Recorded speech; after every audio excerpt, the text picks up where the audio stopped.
In the tranquil village of St. Mary's Mead, where roses bloom and secrets lurk, a stranger's shadow stirs the calm. A young woman lies dead in the churchyard, a crushed dahlia her only clue. Enter Miss Jane Marple, an unassuming spinster, with a razor-sharp mind, unraveling a web of deception woven by a mysterious painter, Lawrence Reading. A cryptic letter, a locked trunk, and a broken promise led to a chilling truth love betrayed, a life taken, and a village's peace restored. But in St. Mary's Mead, every garden hides a secret, and Miss Marple is watching. Chapter 1. The Quiet of St. Mary's Mead.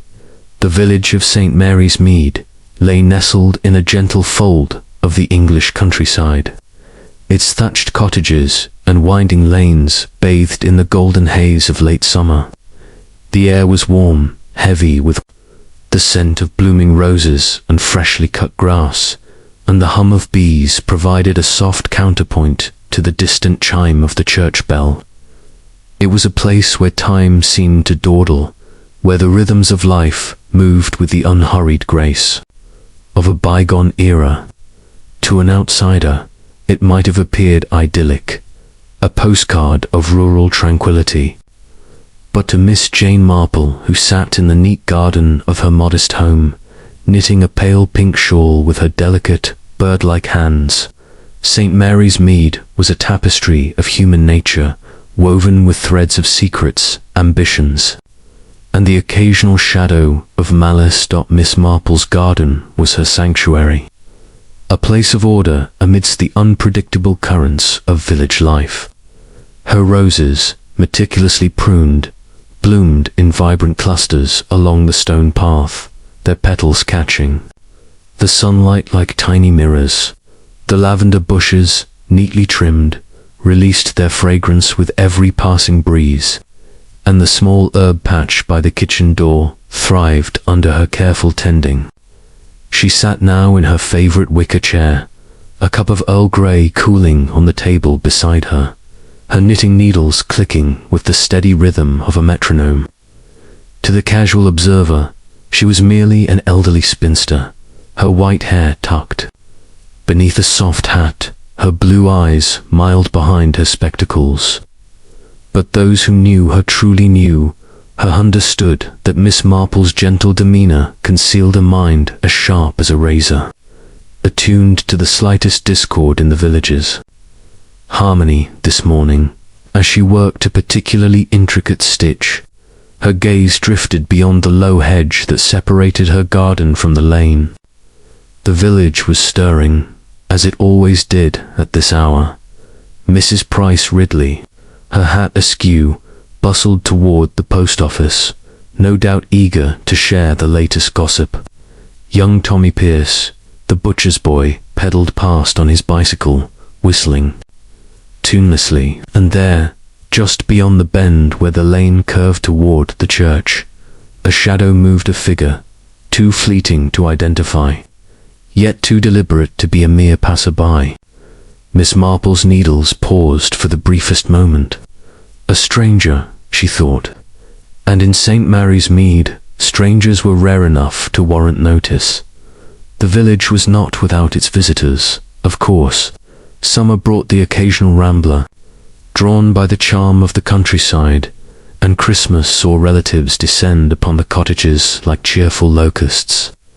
But this figure, half hidden by the hawthorn hedge, moved with a purpose that set Miss Marple's instincts tingling. She resumed her knitting, her eyes never leaving the lane. Whoever it was had vanished, but the impression lingered, like a faint ripple on the surface of a still pond. The Women's Institute meeting that evening provided the perfect opportunity to gather intelligence, as Miss Marple knew it would. The village hall, a sturdy brick building adorned with faded bunting, was alive with the chatter of women, their voices rising and falling like a flock of starlings. Mrs. Bantry, the colonel's wife, presided over the gathering with her usual good-natured authority, her booming laugh cutting through the hum of conversation. Miss Hartnell, angular and severe, was lamenting the state of the churchyard's roses, while Mrs. Price Ridley, ever the purveyor of scandal, held court near the tea urn, her eyes gleaming with fresh tidings. Miss Marple, seated near the back, with her knitting bag at her feet, listened with the attentive air of one who found every detail fascinating. It was a pose she had perfected over the years, one that encouraged others to speak freely, unaware of the keen mind cataloguing their words. Tonight, the topic of interest was the newcomer to St. Mary's Mead, a Mr. Lawrence Redding, who had taken up residence at the old vicarage, a rambling, ivy-clad house that had stood empty since the death of old Mrs. Haverford 3 years prior. "He's a painter, they say," Mrs. Price Ridley announced, her voice carrying over the clink of teacups. "From London, no less. Quite the artistic type, with that brooding look about him. But I must say, his manners are far too polished for a true gentleman. You know what they say about city folk." Miss Hartnell sniffed, her thin lips pursing. "He's been seen wandering about at all hours, too. I saw him myself, near the church, just as the sun was setting, carrying an easel of all things, but no canvas. What sort of painter doesn't paint?" "Perhaps he's studying the light," suggested Miss Weatherby, a timid soul who always sought to smooth over discord. "Artists are particular about such things, aren't they?" Mrs. Price Ridley gave a derisive snort. "Light, indeed. I say, he's up to no good. Why come to St. Mary's Mead, of all places? It's not as if we're Paris or Rome, and that house, the old vic, it's practically falling down. No one in their right mind would choose it." Miss Marple's needles clicked steadily, her expression one of mild interest. "Perhaps Mr. Redding seeks solitude," she murmured, her voice soft but clear. "Artists often do, don't they? To find inspiration in the quiet." Mrs. Bantry, who had joined the group, chuckled. "If it's quiet he wants, he's come to the right place. Though I dare say he'll find our little village dull after London. What do you make of him, Jane?" Miss Marple smiled, her eyes crinkling. "I haven't had the pleasure of meeting him yet, Dolly, but I'm sure he'll find St. Mary's Mead illuminating." The conversation shifted to the upcoming harvest festival, but Miss Marple's thoughts remained on Mr. Redding, a painter, yet no one had seen his work. A newcomer, yet he asked no questions about the village, as most newcomers did. And that shadow in the lane, could it had been him? She filed the thought away, like a slip of paper tucked into a mental drawer, to be examined later.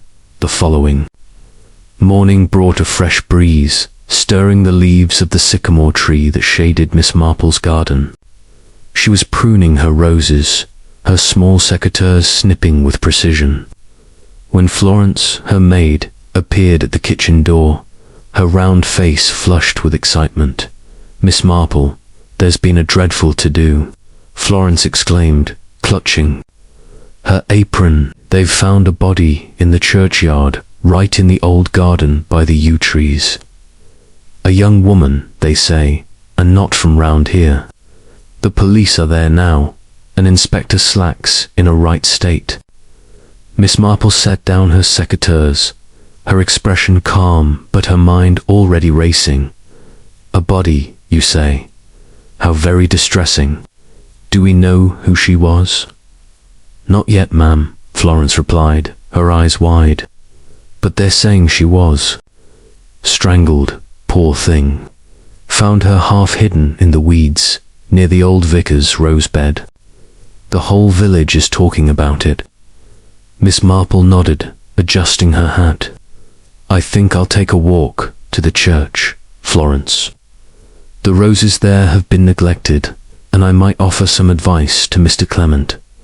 One must keep up appearances, even in times of trouble." Florence, accustomed to her mistress's quiet determination, merely bobbed her head and retreated to the kitchen. Miss Marple gathered her shawl and basket, her steps measured as she made her way down the lane. The church of St. Mary's, with its ancient stone tower and weathered gargoyles, stood at the heart of the village, its churchyard a patchwork of gravestones and wildflowers. The garden, once the pride of the late Reverend Hargreaves, had fallen into disrepair, its roses choked by bindweed, and its paths overgrown with nettles. It was here, in a secluded corner near the yew trees, that the police had set up their cordon. Inspector Slack, a burly man with a perpetually harried air, was barking orders to a pair of constables when Miss Marple approached. His face, already ruddy, deepened to a shade of crimson at the sight of her. "Miss Marple," he said, his tone a mix of exasperation and resignation. "This is no place for you. We've got a serious matter here." "Indeed, Inspector," she replied, her voice gentle but firm. "I was merely passing by to check on the churchyard roses. But since I'm here, might I ask what happened? The village is quite shaken." Slack sighed, rubbing his temple. "A young woman, not from here, found this morning by the sexton. Looks like she was strangled, then left here. Probably a vagrant, got herself into trouble. We'll sort it out." Miss Marple's eyes drifted to the scene where a tarp had been laid over the body.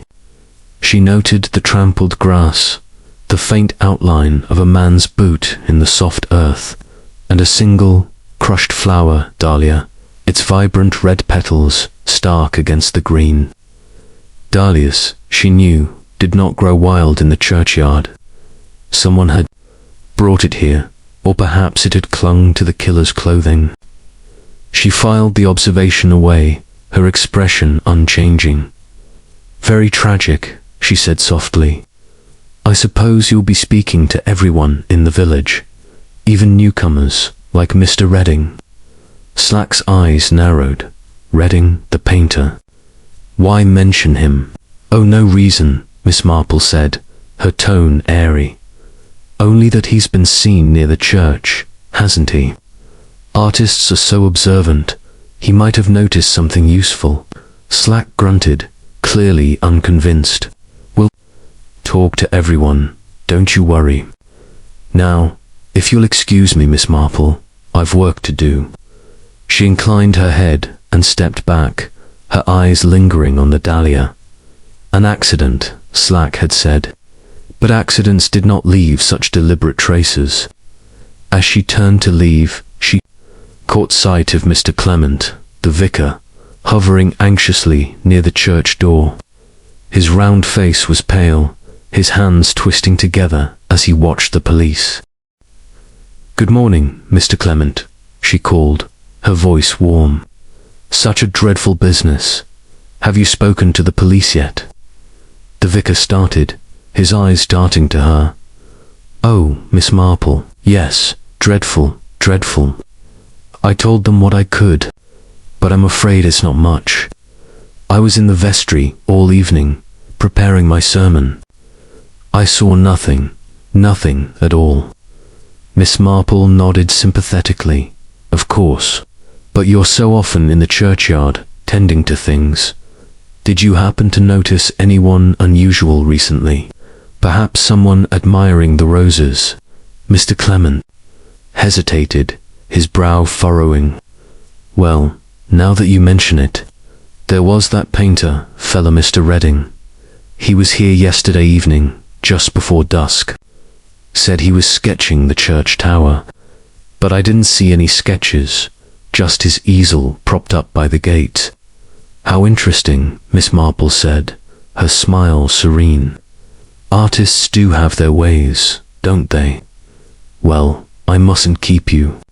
Good day, Mr. Clement." As she walked back to her cottage, her mind turned over the pieces of the puzzle. A stranger in the churchyard, a crushed dahlia, a painter with no paintings, and Mr. Redding, who seemed to linger at the edges of every conversation. She thought of her own garden, where the dahlias bloomed in orderly rows, their colors a mirror of the one found by the body. Coincidence, perhaps. But Miss Marple had little faith in coincidences. That afternoon, she decided to pay a call on the old vicarage. It was only neighborly, she told herself, to welcome a newcomer.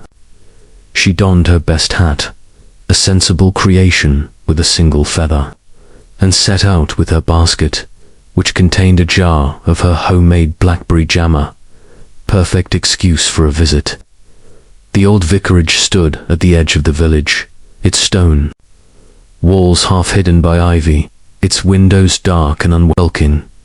The garden, once a showpiece, was now a tangle of weeds, though a small patch of dahlias bloomed near the gate, their red petals vivid against the neglect.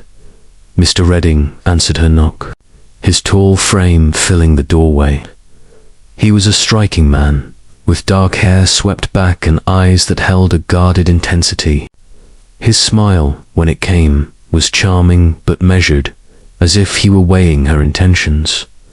"Miss Marple, is it?" he said, his voice smooth. "How kind of you to call. Please, come in." The interior of the old vicarage was as dilapidated as its exterior, with peeling wallpaper and a faint smell of damp. Redding led her to a small parlor where a single chair and a cluttered table suggested a bachelor's existence. There were no paintings on the walls, no easels in sight, only a locked trunk in the corner, its surface scratched and worn. "I brought you some jam," Miss Marple said, setting the jar on the table. "A little welcome to St. Mary's Mead. I hear you're a painter. You must find our village a change from London." Redding's smile tightened, but he nodded. "It's peaceful here, good for the soul. I'm working on some sketches, though I haven't much to show yet. The light, you know it's tricky." "Of course," Miss Marple said, her eyes wandering to his hands. They were strong, well kept, but stained with soil, not paint. "You must spend a great deal of time in your garden. Those dahlias, by the gate, are lovely." He followed her gaze, his expression unreadable. "I dabble," he said. "The previous tenant must have planted them. I haven't the heart to pull them up." They chatted for a few minutes longer, Miss Marple steering the conversation to the village, the church, the weather, innocuous topics that revealed little but allowed her to observe. Reading was polite, even charming, but there was a tension in him, a wariness that belied his easy manner. As she took her leave, she glanced once more at the trunk, its lock glinting in the dim light. A secret, she thought, and secrets, in her experience, were rarely innocent. Back in her garden, Miss Marple sat with her tea, her knitting untouched. The shadow in the lane, the body in the churchyard, the painter with no paintings, it was a puzzle, and she was only beginning to see its shape. She thought of her old friend, Lady Marchbanks, who had once employed a gardener with a similar air of mystery. He had turned out to be hiding stolen jewels in the flower beds. People, Miss Marple knew, were predictable in their unpredictability, and Mr. Redding, with his soil-stained hands and locked trunk, was hiding something. The evening brought a visitor, her nephew, Raymond West, a writer with a penchant for the dramatic and a tendency to underestimate his aunt's acumen. He arrived in a flurry of tweed and cigarette smoke, his latest novel tucked under his arm. "Aunt Jane," he exclaimed, kissing her cheek. "What's this I hear about a murder in your sleepy village? You must be positively thrilled." Miss Marple smiled, pouring him tea. "Not thrilled, Raymond, but concerned. A young woman dead in the churchyard. It's most unsettling." Raymond's eyes gleamed. Sounds like something out of one of my books. Any suspects? A jealous lover, perhaps, or a madman on the loose. I'm sure the police will find out, she said mildly. Though I did meet the new tenant at the old vicarage today. Mr. Redding, he's a painter, you know. Raymond raised an eyebrow. A painter, eh? Probably a tortured soul, drowning in absinthe and existential dread. I should meet him. Might make a good character. Miss Marple's smile was enigmatic. Yes, I think you should. He's interesting. As Raymond prattled on about his latest literary theories, Miss Marple's thoughts returned to the churchyard. The dahlia, the boot print, the stranger in the lane, and Mr. Redding, with his guarded eyes and soil-stained hands. The pieces were there, waiting to be fitted together. She sipped her tea, her mind as orderly as her garden, and waited for the next thread to appear. Chapter 2. The garden's secret. The morning sun cast a soft glow over St. Mary's Mead, its light filtering through the ancient yews that guarded the churchyard. The village, usually a picture of calm, was alive with whispers, the discovery of the body in the church garden having stirred the air like a sudden gust through a still orchard. Miss Jane Marple, her gardening gloves tucked into her basket, made her way towards St. Mary's Church, her steps unhurried but purposeful. She had told Florence she was checking on the neglected roses, but her true intent was to observe the scene where the unknown woman had met her end. In her experience, places held secrets as surely as people did, and the churchyard, with its tangled paths and hidden corners, was no exception. The churchyard was cordoned off with rough twine, a makeshift barrier that did little to deter the curious. A small crowd had gathered near the lychgate. Mrs. Price, Ridley, her hat bristling with indignation, Miss Hartnell, clutching her prayer book like a shield, and young Tommy Pierce, lingering with the wide-eyed curiosity of youth. Inspector Slack's voice boomed from within the garden, directing his constables with the impatience of a man who preferred action to contemplation. Miss Marple, with her air of gentle distraction, slipped past the onlookers, her basket swinging lightly at her side. The garden, once a pride of the late Reverend Hargreaves, was now a wilderness of neglect. The rosebeds, where once hybrid teas and floribundas had bloomed in orderly rows, were choked with bindweed and dandelions. The gravel paths, half hidden by moss, wound through clumps of nettles and wild grasses. Near the yew trees, where the body had been found, the ground was disturbed, the grass flattened as if by a struggle. Miss Marple's sharp eyes took in the details, the faint outline of a man's boot, its tread distinct in the soft earth, a broken twig on a nearby shrub, and, most telling, a single red dahlia, its petals crushed but vibrant, lying incongruously among the weeds. She paused, her gloved hand hovering over the flower. Dahlias, she knew, did not grow wild here. This one had been brought, or carried, to this spot. Inspector Slack, catching sight of her, strode over, his face a mask of exasperation. "Miss Marple," he said, his tone clipped. "This is a crime scene, not a flower show. I'll thank you to keep clear." "Of course, Inspector," she replied, her voice mild as milk. "I was only admiring the roses, or what's left of them. Such a pity to see the garden so neglected, but I couldn't help noticing that poor flower there." She gestured toward the dahlia, her eyes meeting his. "It seems out of place, doesn't it?" Slack glanced at the flower, his brow furrowing.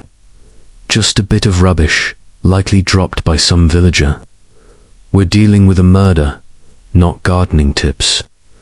Miss Marple nodded, her expression one of polite agreement. Naturally. Have you learned anything about the poor girl?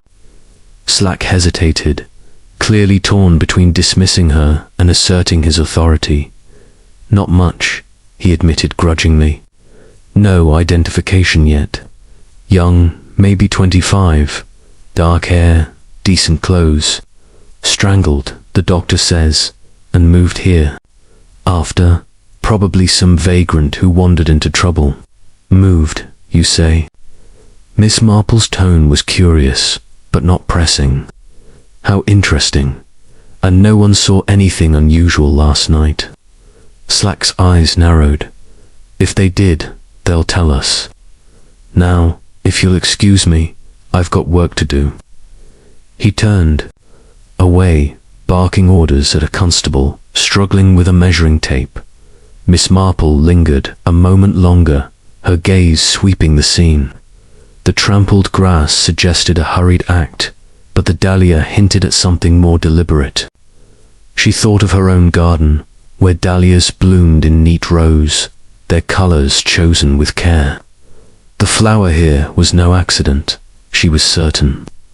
It was a clue, however small, to the hand that had left it. As she turned to leave, she caught sight of Mr. Clement, the vicar, standing near the church door, his face pale and his hands clasped tightly. He looked as if he hadn't slept, his eyes darting nervously toward the police activity. Miss Marple approached, her smile warm and reassuring. "Good morning, Mr. Clement," she said. "Such a dreadful shock for the parish. I do hope you're managing," the vicar started, his fingers twisting together. "Oh, Miss Marple, yes, dreadful, quite dreadful. I can scarcely believe it. To think such a thing could happen here, in our churchyard. It's most unsettling," she agreed, her tone sympathetic. "You must have been here late last night, preparing your sermon. Did you hear anything out of the ordinary?" Mr. Clement shook his head, but his hesitation was unmistakable. No, nothing. I was in the vestry until nearly 9, then went straight home. The churchyard was quiet, well, as quiet as it ever is, with the owls and such." Miss Marple nodded, her eyes gentle but searching. "Of course. Though I suppose Mr. Redding might have seen something, being so fond of sketching the church. He was here yesterday evening, wasn't he?" The vicar's face tightened, a flicker of unease crossing his features. "Yes, I believe so. He was, near the gate, with his easel. Said he was capturing the tower in the twilight, but I didn't speak to him long. He seemed preoccupied." "How interesting," Miss Marple said, her voice soft. "Artists are such observant souls, aren't they? Well, I mustn't keep you. Good day, Mr. Clement." She left the churchyard, her mind turning over the morning's observations. The dahlia, the boot print, Mr. Clement's inazole, were threads in a tapestry yet to be woven. She thought of Mr. Redding, the newcomer whose arrival had coincided so neatly with this tragedy. His soil-stained hands, his locked trunk, his solitary walk-each detail was a piece of the puzzle, though the picture remained elusive. Back at her cottage, Miss Marple found Florence bustling in the kitchen, her face still alight with the thrill of gossip. "They're saying she was a city girl," Florence reported, slicing carrots with vigor. "Not a local, that's for sure. And Mrs. Bantry says there was a letter in her pocket, though the police won't say what it said." Letter. Miss Marple's needles resumed their rhythm, though her attention was sharp. How curious. Did Mrs. Bantry say anything else? Florence leaned closer, her voice dropping to a conspiratorial whisper. Only that it was torn, like someone tried to destroy it. Something about a promise and a garden, but you know how Mrs. Bantry exaggerates. Miss Marple's lips curved in a faint smile. Indeed, though Mrs. Bantry's exaggerations often have a grain of truth. "Thank you, Florence." The afternoon passed quietly, but Miss Marple's thoughts were far from idle. A letter mentioning a garden, a dahlia in the churchyard, a painter who did not paint these, were not coincidences, but connections. She decided to pay another call on the old vicarage, this time under the pretense of inviting Mr. Redding to the Harvest Festival Committee. It was a flimsy excuse, but Miss Marple had long ago learned that the flimsiest excuses often opened. The most revealing doors the old vicarage loomed as unwelcoming as before, its windows like dark eyes watching her approach. Mr. Redding answered her knock promptly, his charm as polished as ever, though his eyes held a flicker of wariness. "Miss Marple, twice in 2 days," he said, ushering her into the parlour. "I'm flattered. I do hope I'm not intruding," she said, settling into the same worn chair. "The Harvest Festival is coming, and we're always eager for new faces on the committee. I thought you might like to join us." Redding's smile was tight. "Kind of you, but I'm afraid I'm rather busy with my work. Painting, you know it takes time." "Of course," Miss Marple said, her eyes drifting to the locked trunk, still in its corner. "Though I must say, your garden is coming along nicely. Those dahlias are quite striking. Do you tend them yourself?" He followed her gaze, his fingers twitching slightly. "They were here when I arrived," he said, his tone casual. "I haven't the time for gardening, I'm afraid. Too busy with my sketches." Miss Marple nodded, her expression one of polite interest. "I see, though I couldn't help noticing your hands yesterday. They seem to have a bit of soil on them. I thought perhaps you'd been planting." Redding's smile faltered, but he recovered quickly. "Oh, that. I was moving some pots about, trying to tidy up. The place is a bit of a mess." "Indeed," she said, rising to leave. "Well, I shan't take up more of your time. Do consider the committee, Mr. Redding. It's a lovely way to meet the village." As she walked home, Miss Marple's mind was a whirl of possibilities. The dahlia in the churchyard matched those in Redding's gardener. Small detail, but significant. And his hands, stained with soil, not paint, suggested more than a casual interest in pots.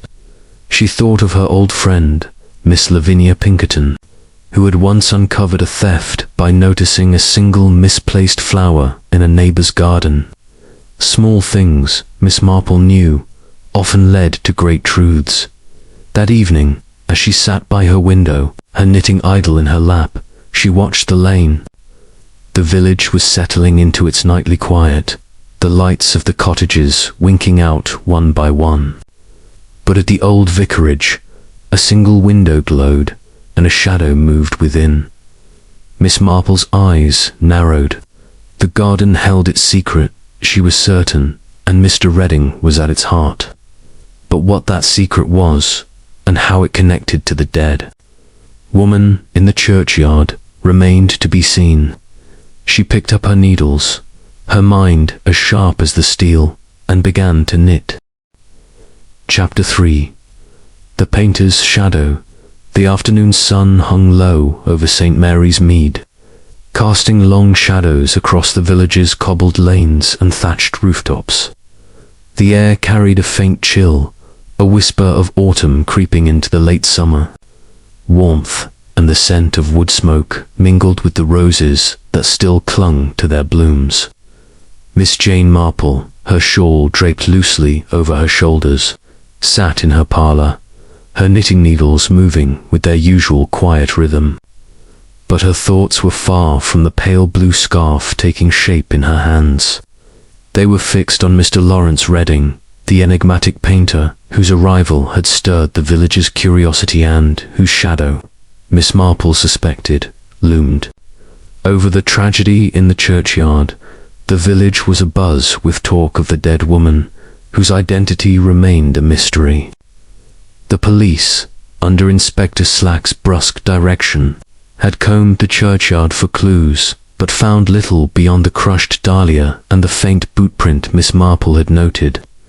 The letter found in the woman's pocket, with its cryptic mention of a promise and a garden, had been dismissed as irrelevant by Slack, who clung to his theory of a vagrant killer.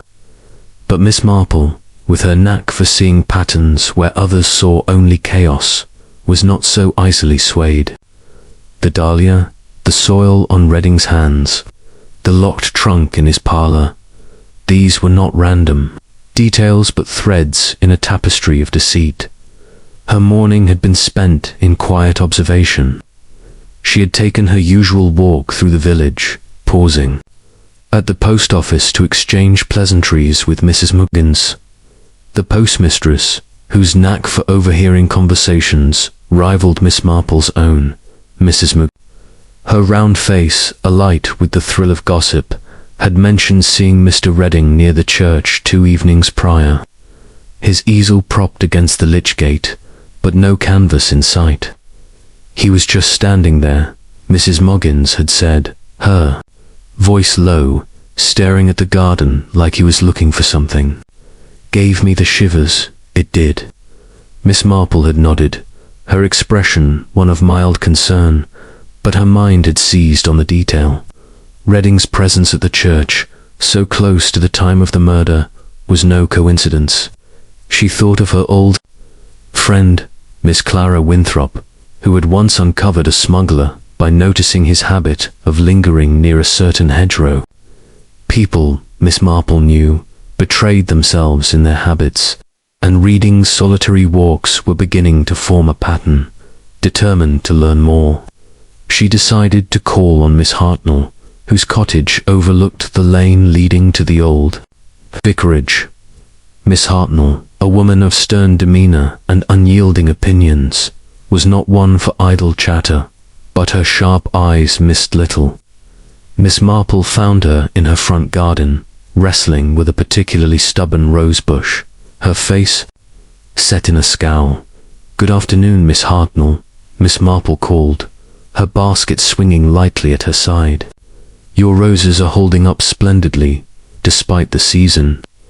Miss Hartnell straightened, brushing dirt from her hands. "They're a trial, Miss Marple, but one must persevere. What brings you here? Not more talk of that dreadful business in the churchyard, I hope?" "I'm afraid it's on everyone's mind," Miss Marple said, her tone apologetic. "Such a shock for the village. I understand Mr. Redding has been seen near the church quite often. I suppose he finds it inspiring." "For his work," Miss Hartnell's lips pursed, her eyes narrowing. "Inspiring, indeed. I've seen him myself, skulking about at dusk, always with that easel, but never a brush in his hand.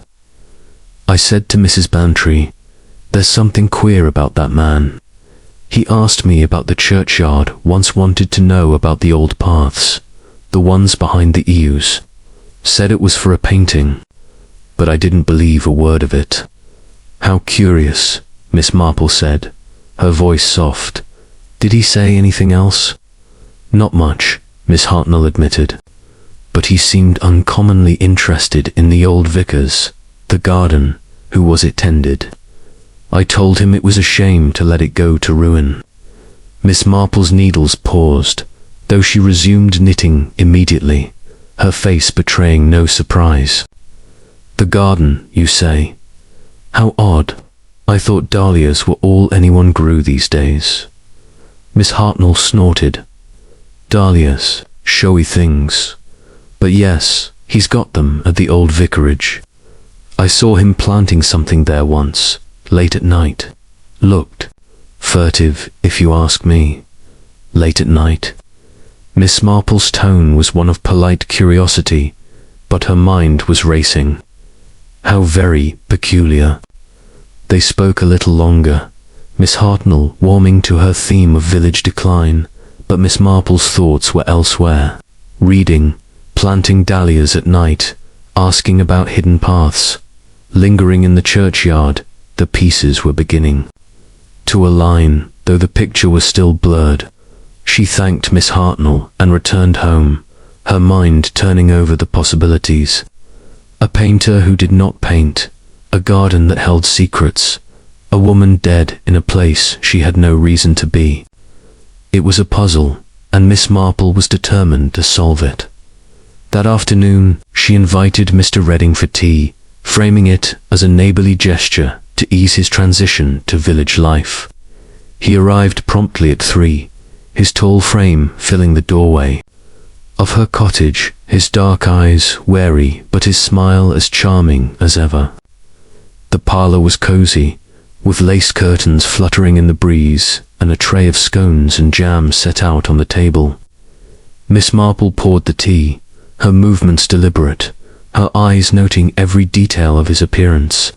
His coat was well, but slightly worn at the cuffs, his shoes polished but scuffed, and his hands, those hands again bore traces of soil beneath the nails. Despite his claim of neglecting the garden, "You're very kind to invite me, Miss Marple," he said, accepting a cup. "I'm afraid I haven't been very sociable since arriving. The work, you know it consumes one." "I can imagine," she said, her smile warm, "though St. Mary's Mead must seem terribly dull after the city. Do you find much to paint?" "Here," he sipped his tea, his gaze steady. "The countryside has its own beauty. The church, for instance, sits quite striking in the evening light. I've been sketching it, trying to capture the mood." "The church," she repeated, her tone light. "Yes, it's a fine old building, though the garden's in a sorry state. I noticed a dahlia there yesterday, quite out of place among the weeds. Do you grow them at the vicarage? They're such vibrant flowers." Redding's hand tightened slightly on his cup, but his expression remained smooth. "Dahlias, I believe there are a few by the gate. The previous tenants doing, no doubt. I'm not much for gardening myself." Miss Marple nodded, her eyes crinkling with a smile. "Of course, though I must say, your hands suggest otherwise. A bit of soil, perhaps, from moving those pots you mentioned." He laughed, a low, controlled sound. "You don't miss much, do you, Miss Marple?" "Yes, sir. Suppose I've been tidying up a bit. The place is a shambles." They chatted for a while longer, Miss Marple steering the conversation to village matters, the harvest festival, the Women's Institute, the vicar's sermons, while watching his every move. He was polite, articulate, but there was a tension in him, a carefulness that belied his easy manner.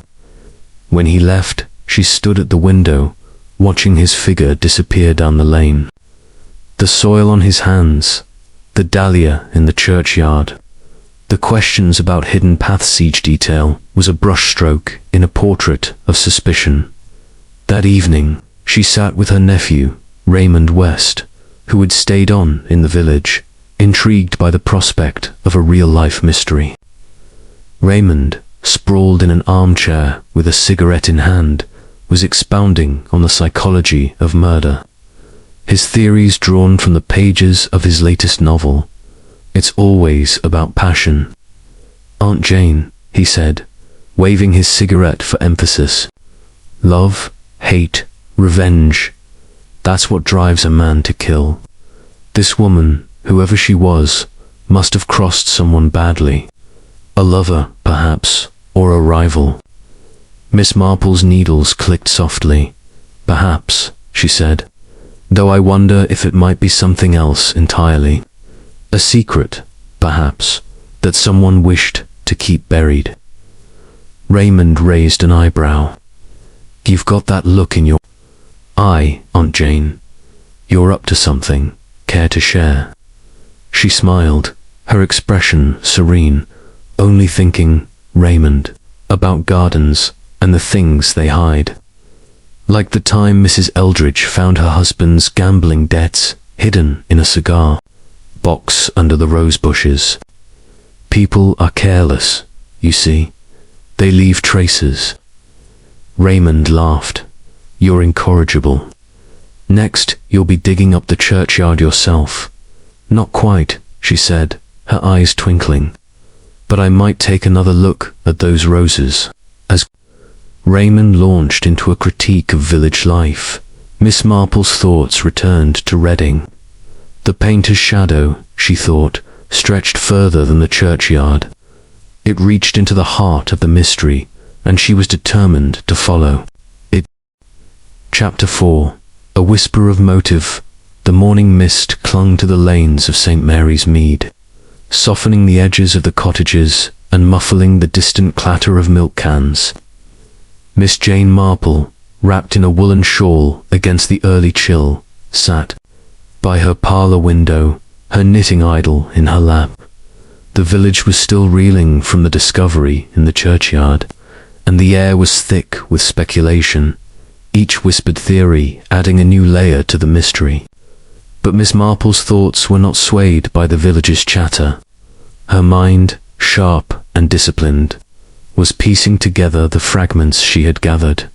The crushed dahlia, the soil-stained hands of Mr. Lawrence Reading, the cryptic letter mentioning a promise and a garden. These were not mere curiosities, but signposts pointing toward a truth she was determined to uncover. The inquest, held that morning in the village hall, had drawn a crowd of curious onlookers, their faces a mixture of shock and morbid fascination. Miss Marple, seated unobtrusively near the back, had listened as the coroner delivered the sparse facts. The dead woman was now identified as Clara Vane, a typist from London with no apparent connection to St. Mary's Mead. She had been strangled, the coroner confirmed. Her body moved to the churchyard after death. A murmur rippled through the room at this, but Inspector Slack, standing stiffly at the front, maintained his theory of a transient killer, a vagrant, perhaps, or a drifter passing through. The letter found in Clara's pocket, torn and incomplete, was mentioned briefly, its contents deemed irrelevant to the proceedings. The verdict was murdered by person or persons unknown, and the room emptied with a collective sigh of frustration. Miss Marple, however, found the inquest far from fruitless. Clara Vane's identity, though new, was a vital piece of the puzzle. A typist from London, young and unattached, did not wander into a remote village like St. Mary's Mead by chance. And her shoes, Miss Marple recalled from her glimpse at the churchyard, had been clean, her dress too fine for a vagrant. Someone had brought her here, or lured her, and the letter's mention of a promise suggested a personal connection, a motive, perhaps rooted in betrayal or obligation. She thought of her old friend, Miss Emily Barton, who had once unravelled a family scandal by noticing a misplaced letter in a servant's apron. Words, Miss Marple knew, could be as revealing as footprints. Determined to learn more, she decided to visit Mrs. Bantry, whose husband, Colonel Bantry, had attended the inquest and whose knack for gossip rivaled Mrs. Price Ridley's. The Bantrys' home, Gossington Hall, was a sprawling Georgian affair, its lawns meticulously kept, but its mistress refreshingly unpretentious. Mrs. Bantry welcomed Miss Marple with her usual warmth, ushering her into a sunny drawing room where a tray of tea and biscuits awaited. "Jane, you're a sight for sore eyes," Mrs. Bantry said, pouring tea with a flourish. "This dreadful business has everyone in a tizzy. A murder, right here, in St. Mary's Mead. Arthur says it's probably some madman from the city, but I'm not so sure." Miss Marple accepted a cup, her eyes crinkling with a smile. "It is most unsettling, Dolly. I understand there was a letter found with the poor girl. Did the Colonel mention anything about it?" Mrs. Bantry leaned forward, her eyes gleaming. Oh, yes.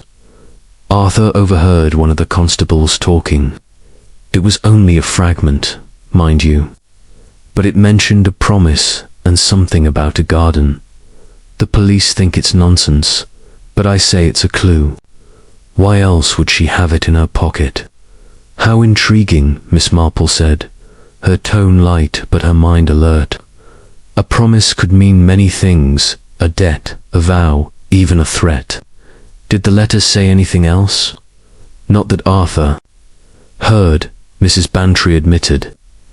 But it was written in a man's hand, or so the constable said. Makes you wonder, doesn't it? A young woman, a mysterious letter, and then poof, she's dead in our churchyard. Miss Marple nodded, her needles clicking softly as she resumed her knitting. Indeed, and I suppose Mr. Redding, being new to the village, must find all this quite shocking. Mrs. Bantry's eyebrows shot up. That painter fellow. Oh, he's a strange one. I saw him yesterday, walking past the church with that easel of his. Looked positively grim. Arthur says he's probably harmless, but I don't know. There's something about him that doesn't quite fit. Miss Marple's smile was serene. Artists are often a bit eccentric, aren't they? Though I did notice his dahlias at the old vicarage, quite like the one found in the churchyard.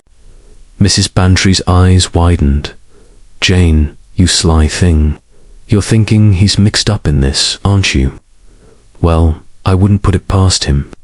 He's too charming by half, and you know what they say about charm? It's just a mask for mischief. They chatted a little longer, Mrs. Bantry regaling her with tales of village speculation. But Miss Marple's thoughts were elsewhere. The letter, the dahlia, Redding's nocturnal gardening age detail was a thread, and she was beginning to see the pattern. She thanked Mrs. Bantry and made her way home, her basket swinging lightly at her side. That afternoon, under the guise of borrowing a book on local history, Miss Marple paid another visit to the old vicarage. The house was as unwelcoming as ever, its ivy-clad walls casting deep shadows across the garden. Mr. Redding answered her knock, his expression one of polite surprise, though his eyes held a flicker of unease. Miss Marple, what a pleasure, he said, ushering her into the parlour. You're becoming a regular visitor. I do hope I'm not a nuisance, she said, settling into the familiar chair. I was hoping you might have a copy of the village history. I'm planning a little talk for the Women's Institute, you see. Redding's smile was tight. I'm afraid my library is rather sparse, but I'll have a look. Can I offer you tea? No, thank you, she said, her eyes wandering to the locked trunk in the corner. It was unchanged, its surface still scratched, but now she noticed a faint smudge of soil near the lock. Your garden is looking tidier, Mr. Redding. I saw you've been tending those dahlias. They're quite lovely. He followed her gaze, his fingers twitching slightly. Oh, those, yes. I've been trying to keep the weeds at bay. It's a losing battle, I'm afraid. Miss Marple nodded, her expression one of gentle sympathy. Gardening is such a labour of love. Though I suppose it's a bit like painting, one must be patient to see the results. Have you finished any of your sketches of the church? Not yet, he said, his voice smooth but guarded. The light hasn't been quite right, but I'm getting there. They spoke a little longer, Miss Marple steering the conversation to innocuous topics: the weather, the harvest festival, the vicar's sermons, while watching his every move. His charm was impeccable, but there was a strain in his posture, a carefulness in his words that betrayed his unease. When she left, she paused at the gate, glancing at the dahlias. One was missing a flower, its stems snapped cleanly as if plucked in haste. Back at her cottage, Miss Marple sat with her tea, her mind sifting through the day's findings. The letter's mention of a promise and a garden was no coincidence, she was certain, and reading, with his soil-stained hands and evasive answers, was at the center of it. She thought of her old neighbor, Mrs. Pritchard, who had once discovered a theft by noticing a single broken stem in her flower bed. Small things, Miss Marple knew, could unravel great secrets. That evening, as she watched the lights of the old vicarage flicker in the distance, a new thought struck her. The letter, the dahlia, the locked trunk, they all pointed to a secret reading was desperate to keep. But what was it? A debt, a scandal, or something darker? She picked up her knitting, her needles clicking softly, and resolved to find out. Chapter 5.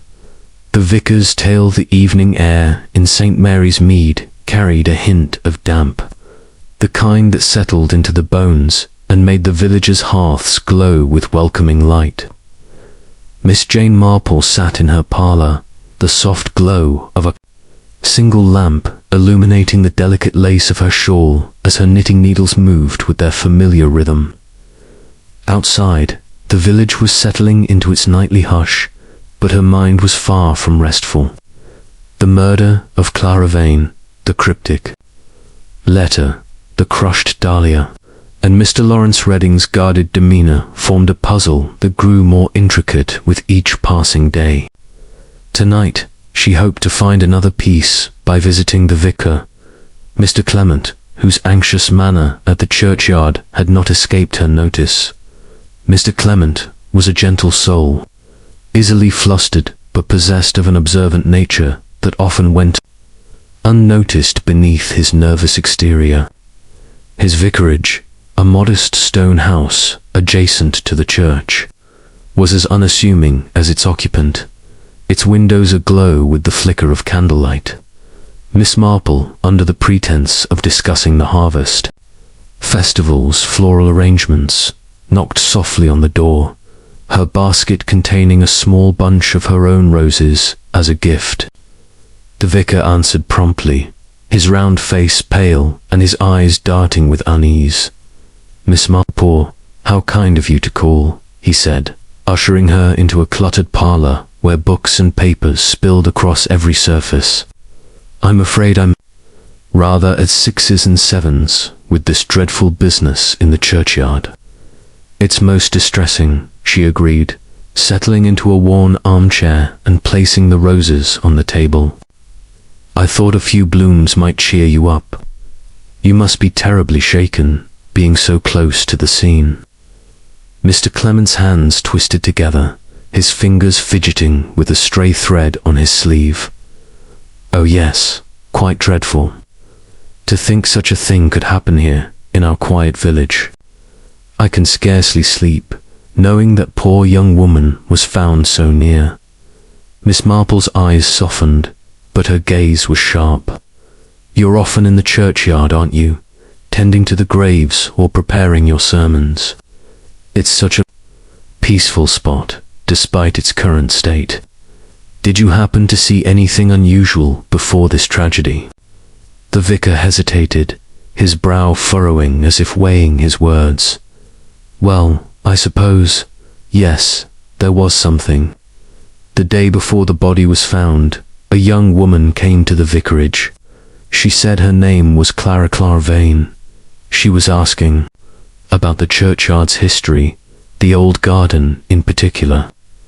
She seemed nervous, clutching a photograph she wouldn't show me." Miss Marple's needles paused, though her expression remained one of polite interest. "How curious. Did she say why she was interested in the garden?"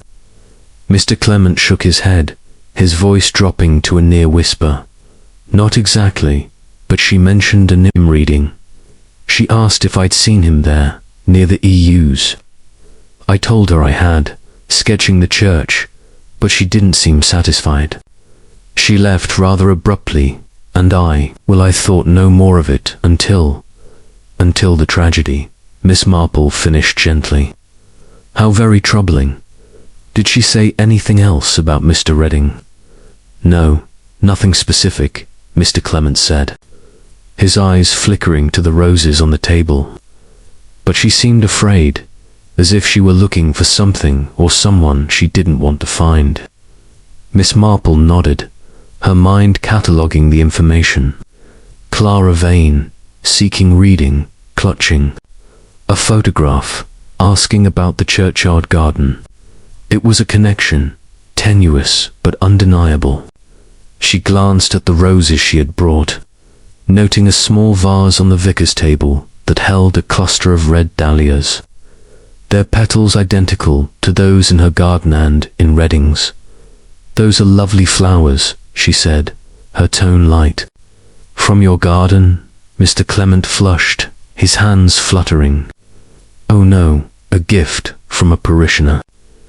I'm not much for gardening myself, but they do brighten the room." "Indeed," she said, her smile serene. "Dahlias have such a vivid charm, don't they? Well, I mustn't keep you. Thank you for your time, Mr. Clement." As she left the vicarage, the night air cool against her face, Miss Marple's thoughts were a whirl of possibilities. Clara Vane's visit to the vicar, her mention of Redding, the photographs she guarded so closely, these were not random acts, but part of a larger pattern. She thought of her old friend, Miss Lavinia Gray, who had once solved a mystery by noticing a photograph missing from a family album. Images, Miss Marple knew, could hold secrets as tightly as locked trunks. Back at her cottage, she sat by the window, her knitting untouched, as she watched the lane. The old vicarage was dark, save for a single light in an upstairs window, flickering like a beacon. She recalled Mr. Clement's unease, the dahlias on his table, and the soil on Redding's hands. The pieces were aligning, but the motive remained. Elusive. Was Clara Vane a threat to Redding? A lover, perhaps, or a witness to some hidden deed? The letter's mention of a promise suggested a bond, broken or betrayed, and the garden seemed to be the key. Determined to test her suspicions, Miss Marple resolved to observe, reading more closely. She enlisted her nephew, Raymond West, who was still lingering in the village, his writer's curiosity piqued by the murder. Over tea, she mentioned her interest in reading sketches, suggesting Raymond pay him a visit to discuss art. Raymond, ever eager for material, agreed with enthusiasm. "He's probably some tortured genius," Raymond said, lighting a cigarette, "hiding in the countryside to escape his demons. I'll charm him into showing me his work, bound to be revealing." Miss Marple smiled, her eyes twinkling. "I'm sure you'll find him most interesting, Raymond. Do let me know what you see." That night, as the village slept, Miss Marple stood at her window, her gaze fixed on the old vicarage. A figure slipped out of the house, moving silently toward the churchyard.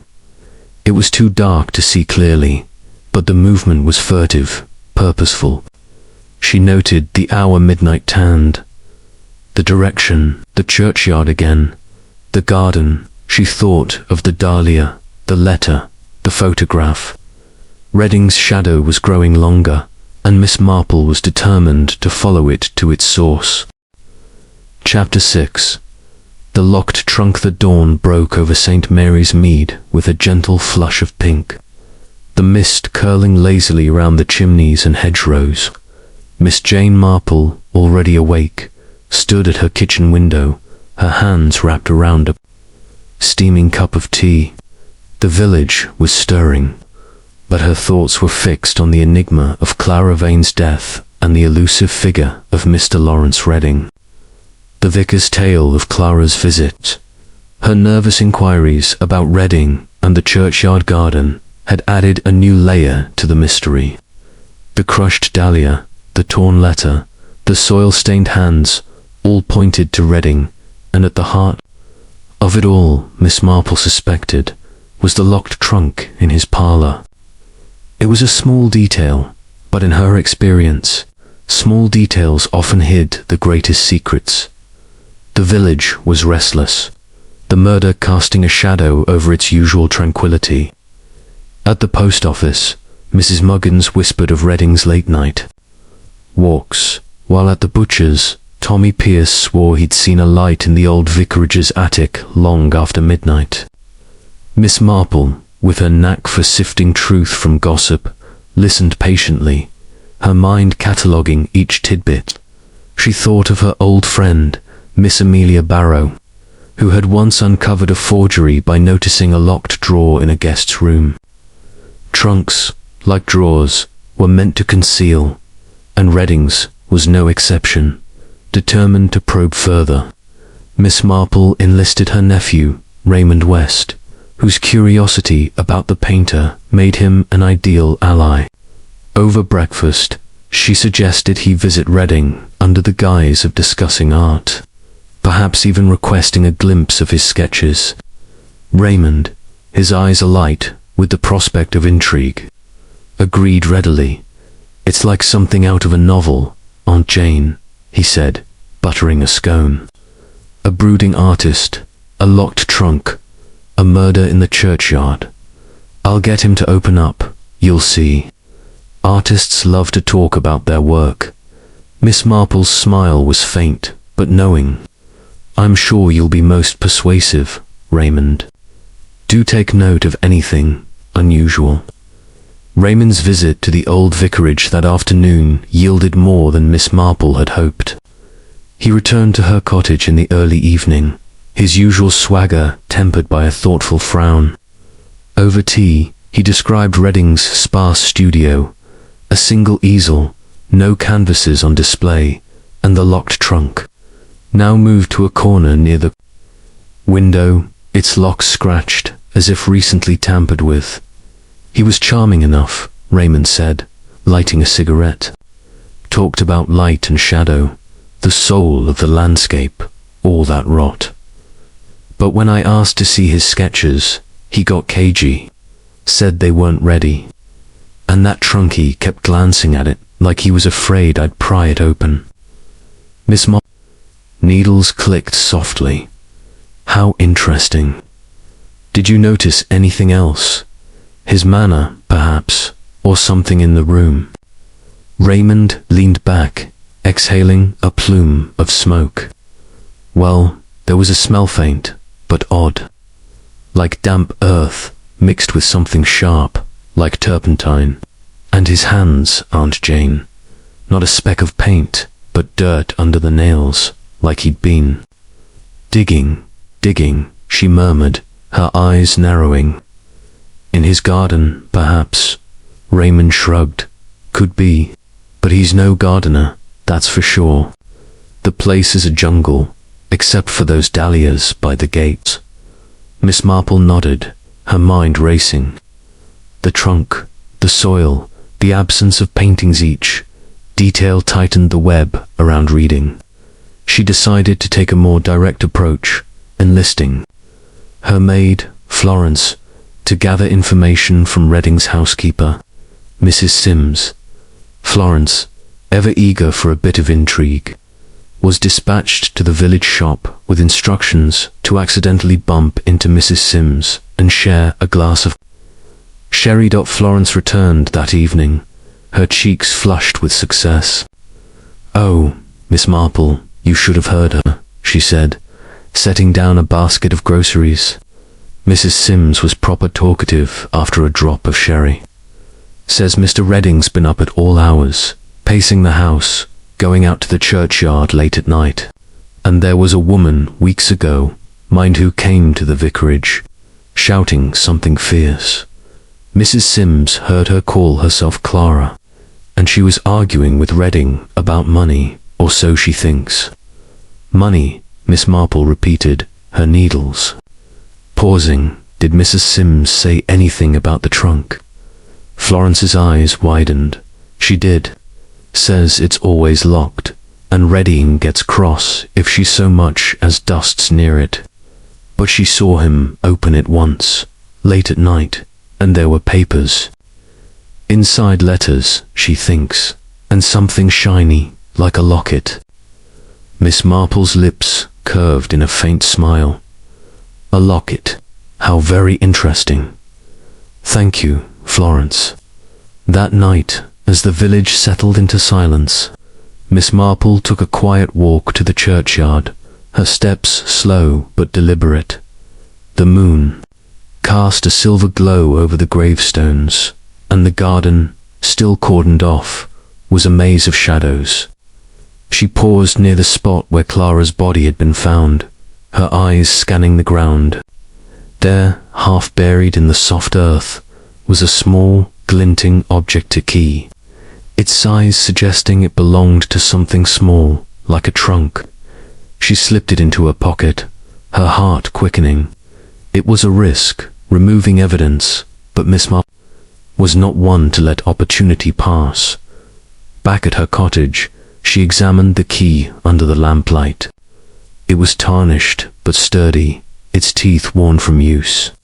She thought of the trunk, the letters, the locket. Clara Vane, arguing with Redding about money, clutching a photograph, seeking him in the churchyard. The key, she suspected, was the link. That would unlock the truth as she sat by her window, watching the dark silhouette of the old vicarage. Miss Marple's mind was a whirl of connections. The dahlia, the letter, the key all pointed to Redding, and the trunk was the heart of his secret. She thought of her old neighbor, Mrs. Florence Carter, who had once found a stolen brooch hidden in a locked box under a floorboard. Containers, Miss Marple knew, were where people hid their sins. And Redding's trunk, she was certain, held the answer to Clara Vane's death. Chapter 7. A dangerous meeting. The late afternoon sky over St. Mary's Mead was streaked with clouds, their edges tinged with the amber of a fading sun. The village, usually a haven of quiet routine, buzzed with the unease of Clara Vane's unsolved murder, each whispered rumor adding weight to the air. Miss Jane Marple, seated in her garden with a cup of tea cooling beside her, let her knitting rest in her lap as her sharp eyes scanned the lane. The small key she had found in the churchyard, now tucked safely in her sewing box, was a tangible link to the mystery, a link, she suspected, to the locked trunk in Mr. Lawrence Redding's parlour.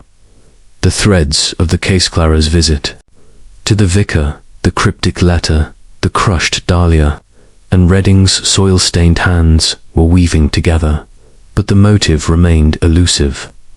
Today, Miss Marple resolved to tug at those threads more firmly. The village grapevine, ever reliable, had brought fresh tidbits that morning. At the bakery, Miss Weatherby had mentioned seeing Redding near the churchyard again, his easel abandoned by the gate while he paced the garden's edge. Mrs. Price, Ridley, never one to miss a chance for scandal, had whispered of a heated exchange overheard near the old vicarage weeks ago, a woman's voice, sharp with anger, and Redding's low, urgent tones. Miss Marple, sifting through these fragments, saw a pattern of secrecy and confrontation. Clara Vane had come to St. Mary's Mead for a reason, and reading, she was certain, was at the heart of it. To test her suspicions, Miss Marple decided to confront Reading directly, though in her own subtle way. She arranged to meet him at the church, ostensibly to discuss the restoration of the neglected gardener project dear to the Women's Institute. The churchyard, with its tangled paths and looming use, was the perfect setting, neutral ground, yet charged with the weight of Clara's death. She sent a note, couched in her usual polite phrasing, and Redding agreed to meet her at 4 o'clock. The churchyard was quiet when she arrived, the air heavy with the scent of damp earth and wilting roses. Redding was already there, standing near the spot where Clara's body had been found. his tall figure casting a long shadow across the grass. His face, usually composed, held a flicker of unease as he greeted her, his charm as polished as ever, but strained at the edges. "Miss Marple," he said, tipping his hat. "You've a keen interest in this old garden, haven't you? I'm no expert, but I'm happy to lend a hand." "How kind of you," she replied, her smile gentle but her eyes sharp. "It's such a shame to see it so neglected. The roses, you know, were once the pride of St. Mary's Mead, and those dahlias, such a surprise to find one here among the weeds." Redding's gaze flickered, but he met her eyes with a steady smile. "Dahlias. Yes, I suppose they do pop up in odd places, probably carried by the wind." Miss Marple tilted her head, her voice soft. "Or by someone's hand, perhaps. They're such distinctive flowers, aren't they? I have some in my own garden, and I noticed yours at the old vicarage are quite similar, though I imagine you're too busy with your painting to fuss with flowers." His smile tightened, a muscle twitching in his jaw. "Painting keeps me occupied, yes. The garden's not my forte, but I do appreciate beauty wherever I find it." They walked slowly through the churchyard, Miss Marple pointing out the overgrown paths and wilted blooms, her chatter light but deliberate. She watched his every move, the way his eyes darted to the EUs, the slight clench of his hands when she mentioned the garden's hidden corners. As they paused near the spot where Clara's body had been found, she said casually, "It's strange, isn't it, how this place draws people? That poor young woman, Clara Vainshi, must have had a reason to come here."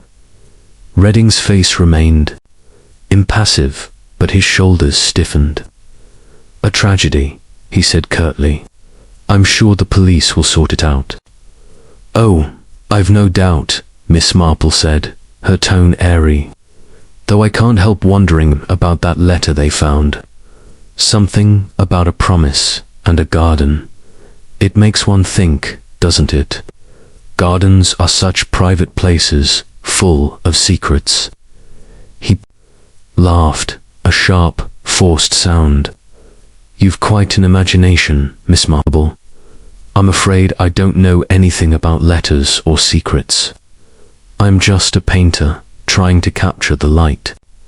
She nodded, her eyes crinkling with a smile. "Of course. Well, I mustn't keep you. Thank you for indulging an old woman's fancies." As he walked away, his stride brisk, Miss Marple lingered, her gaze fixed on the trampled grass. His unease had been palpable, his denials too quick. She thought of her old friend, Miss Harriet Vale, who had once exposed a blackmailer by baiting him with a carefully worded question. Redding, she suspected, was hiding more than his paintings. That evening, Miss Marple took a bold step.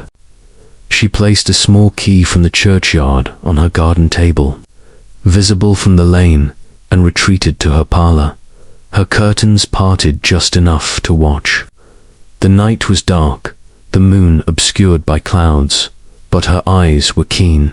At 1 o'clock, a figure crept into her garden, moving with the stealth of a cat. It was not Redding, as she had half expected, but Mrs. Sims, his housekeeper, her face pale in the dim light as she snatched the key and hurried away. Miss Marple's heart quickened, but she remained still, her mind racing. Mrs. Sims, acting on Redding's orders, or protecting her own secret. The next morning, under the pretense of returning a borrowed cookbook, Miss Marple visited Mrs. Sims at the old vicarage. The housekeeper, her hands trembling as she accepted the book, was visibly rattled.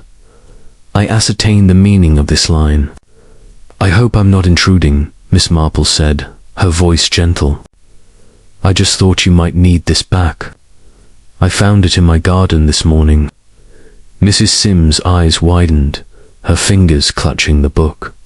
"Oh, I must have dropped it when I was passing by. Thank you, Miss Marple." Smile was kind but probing. "No trouble at all, though it's an odd place to lose a key, isn't it? Mr. Redding must value it, if it's for that trunk of his." Mrs. Sims flushed, her voice faltering. He said it was private, important. Papers, you know. But I heard her, Clara. She called herself screaming that night. Something about money and a promise. I didn't think much of it, but now Miss Marple's needles, tucked in her basket, seemed to hum with possibility. "How distressing," she said softly. "Thank you, Mrs. Sims. You've been most helpful." As she left, the key's purpose was clear. It was for the trunk, and Mrs. Sims' fear confirmed its importance. Redding's secret, whatever it was locked inside, and Miss Marple was determined to uncover it. Chapter 8. The Truth Unraveled. The soft glow of twilight settled over St. Mary's Mead, casting a gentle veil over the villages, cottages, and winding lanes. Miss Jane Marple sat in her parlour, the lamplight catching the delicate threads of her knitting as her needles moved with quiet precision. The air was heavy with the scent of her garden roses, drifting through the open window, but her thoughts were far from the tranquility of her surroundings. The key she had found in the churchyard, Mrs. Sims' nervous confession, and the persistent shadow of Mr. Lawrence Redding had brought her to the cusp of understanding Clara Vane's murder. The pieces of the puzzle, Clara's visit to the vicar, the cryptic letter, the crushed dahlia, and the locked trunk were aligning, and Miss Marple knew the time for subtlety had passed. The village, though outwardly calm, simmered with unease.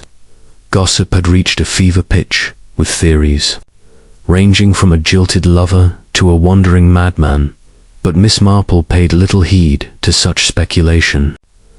Her mind was fixed on reading, whose guarded charm and nocturnal habits pointed to a secret too heavy to bear. Mrs. Sims' admission that Clara had argued with Reading about money and a promise, and that the trunk held papers and a locket confirmed Miss Marple's suspicion that the trunk was the key to the mystery. She resolved to confront Reading, not alone, but with witnesses, to ensure the truth could not be deflected. She sent a note to Inspector Slack, requesting his presence at her cottage that evening, along with her nephew, Raymond West, and Mr. Redding himself. The pretext was a discussion of new evidence, vague enough to pique curiosity but not alarm. Slack, though skeptical of her meddling, agreed, his curiosity outweighing his impatience. Raymond, ever eager for drama, was delighted to play a role, while Redding accepted with a curt note, his tone betraying a hint of unease.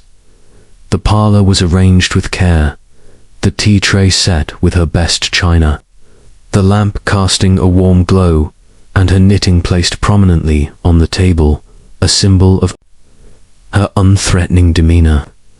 When the men arrived, the room felt charged, as if the air itself sensed the confrontation to come. Inspector Slack, his face ruddy and his manner brusque, took the armchair by the fire.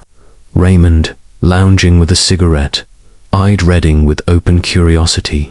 Redding himself, tall and composed, stood near the window, his dark eyes wary but his smile intact. "Thank you for coming, gentlemen," Miss Marple began, her voice soft but clear. "I believe we are close to understanding what happened to poor Clara Vane, Inspector. You've been most thorough, but I've noticed a few small things that might help." Slack's eyes narrowed, but he nodded. "Go on, Miss Marple, though. I warn you, we're not here for guesswork." "Of course," she said, her smile serene.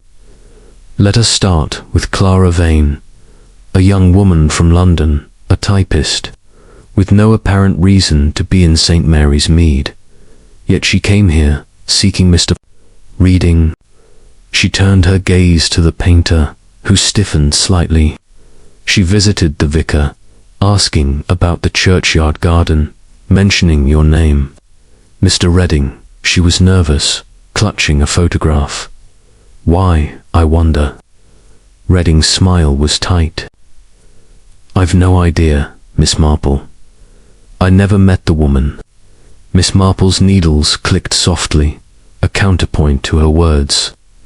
That's curious, because Mrs. Sims, your housekeeper, overheard an argument at the old vicarage weeks ago. A woman, Clara. She called herself speaking of money and a promise. And then there's the letter found in Clara's pocket, mentioning a promise and a garden. Quite a coincidence, don't you think? Slack leaned forward, his interest piqued. What's this about an argument? You've got evidence. Miss Marple, only what I've heard, she said mildly, and what I've seen. Like the dahlia in the churchyard, identical to those in Mr. Reading's garden, and his hands, Inspector Not, stained with paint, but with soil, as if he'd been digging, perhaps in the churchyard, where Clara was found. Reading's face paled, his charm faltering. This is nonsense, he snapped. You're spinning tales, old woman. I'm a painter, not a gardener or a murderer. Miss Marple's eyes met his, unflinching. Then perhaps you can explain the trunk in your parlour. You've been most protective of it, Mr. Reading. Mrs. Sims says it holds papers and a locket. I found a key in the churchyard, near where Clara was found. Shall we see if it fits? She produced the key from her pocket, holding it up. Reading's composure cracked, his hands clenching. Slack, now fully alert, stood. What's this about a trunk? Reading, you'd better come clean. Reading's shoulders slumped, his defiance crumbling. It's not what you think, he muttered, but his voice lacked conviction. Miss Marple continued, her tone gentle but relentless. Clara was your model, wasn't she? Perhaps more. She came here with a photograph, a letter, a demand, a promise broken perhaps, a debt, or something deeper. You met her in the churchyard, where no one would see. But she threatened to expose you a scandal, a secret marriage, perhaps. So you silenced her, and moved her body to the garden, leaving a dahlia from your own patch. Slack's eyes widened. That's a serious accusation, Miss Marple. Reading. Open that trunk, or we'll do it for you. At the old vicarage, under Slack's supervision, the key was tested. It fit perfectly, and the trunk revealed its secrets. Letters from Clara, demanding marriage, a locket with her photograph, and documents proving Reading was already wed, his city life a facade to escape a past he'd buried. Faced with the evidence, Reading confessed. Clara had threatened to ruin him, and in a moment of panic, he had strangled her, hiding her body in the churchyard. As Reading was led away, Miss Marple sat quietly, her knitting resumed. The truth, like a garden weed, had been uprooted, and St. Mary's Mead could breathe again. But she knew, as always, that secrets lingered in every heart, waiting for another day. Chapter 9. The garden restored. The morning sun bathed St. Mary's Mead in a golden haze, its rays filtering through the ancient use of the churchyard and casting dappled patterns on the freshly tended paths. The village, shaken by the arrest of Mr. Lawrence Reading for the murder of Clara Vane, was slowly reclaiming its rhythm. The whispers of scandal had softened to murmurs of relief, and the air, crisp with the promise of autumn, carried a renewed sense of peace. Miss Jane Marple, seated in her garden with her knitting in hand, surveyed her roses with quiet satisfaction. The dahlias, once a vivid reminder of the tragedy, had been uprooted from the old vicarage, and her own blooms stood unmarred there, petals catching the light like tiny beacons of order. The resolution of the case had unfolded with the clarity of a well-tended plot. Redding's confession, spurred by the damning contents of his locked trunk letters, a locket and proof of a secret marriage, had laid bare his motive. Clara Vane, his former model and lover, had come to St. Mary's Mead seeking to enforce a promise of marriage, unaware that Redding was already wed. Her threat to expose his double life had driven him to desperation, leading to her death in the churchyard garden. The crushed dahlia, carried from his own patch, had been his undoing, a careless trace that Miss Marple's keen eyes had not overlooked. The village had gathered at the church that morning for a service of remembrance, not for Clara alone, but for the peace disrupted by her death. Mr. Clement, his gentle demeanour restored, spoke of forgiveness and renewal, his words a balm to the congregation. Miss Marple, seated in her usual pew, listened with her customary attentiveness, her thoughts drifting to the churchyard garden. The Women's Institute, spurred by the tragedy, had taken up its restoration, and already the paths were cleared, the roses pruned and the weeds banished. The dahlias, with their troubling associations, had been replaced with lavender. It sent a promise of calm as she walked home. Miss Marple paused at the lich gate, her eyes lingering on the spot where Clara's body had been found. The earth was smooth now, the grass replanted, but she could still see the faint outline of that fateful night, the boot print, the broken twig, the solitary flower. She thought of her old friend, Miss Eleanor Price, who had once restored a neglected garden after a family scandal, finding solace in the act of renewal.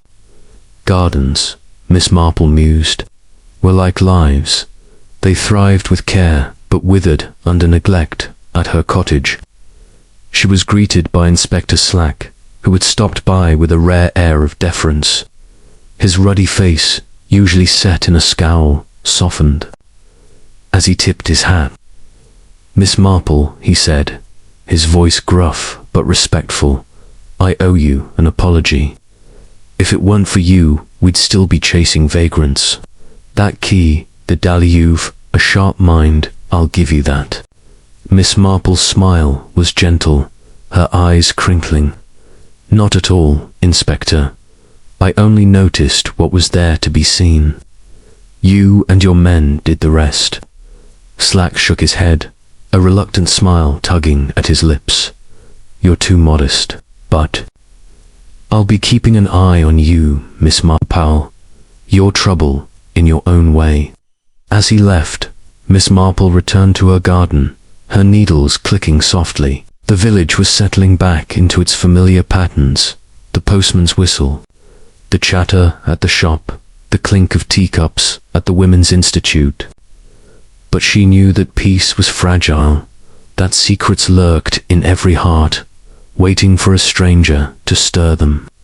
She thought of Clara Vane, a young woman whose life had ended in a quiet village, and of Redding, whose charm had masked a fatal flaw. Human nature, she reflected, was as predictable as it was unpredictable. That evening, as the sun dipped below the horizon, Miss Marple stood at her window, her gaze drifting to the churchyard. The restored garden glowed in the twilight, its order a testament to the village's resilience. She picked up her knitting, her fingers moving with the ease of long habit, and smiled. Another stranger would come, one day, bringing new secrets to unravel. Until then, St. Mary's Mead was hers to watch over, its tranquility a canvas for her quiet vigilance. The end.